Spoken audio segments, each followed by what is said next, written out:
Do your apps in Bravo Vision, you have to install the Bravo Vision first.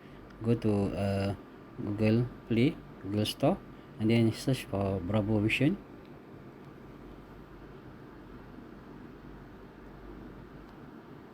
Bravo Vision apps. Okay.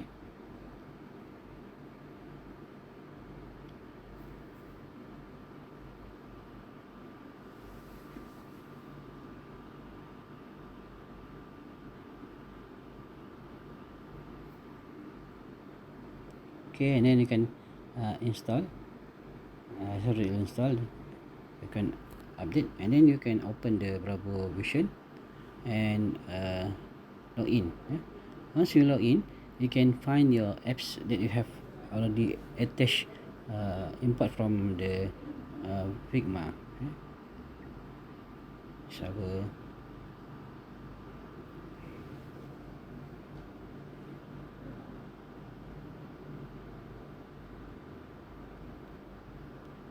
Okay, you open your Bravo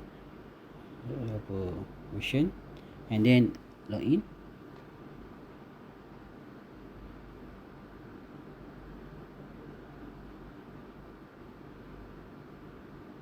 Then you can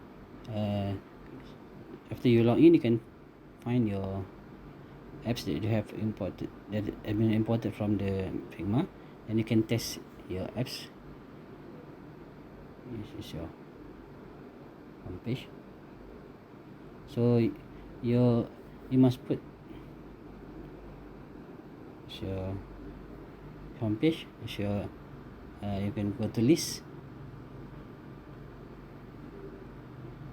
We must link the text also. Go to home, go to list, and then for the details you can click on this one. You can go back. Our back button is not function. You can edit to this. Okay, go to this. Okay, home, okay. Then this to detail page, okay, but the back button is problem, so you can edit. Okay, this is better for you to test your apps using your real device. So thank you.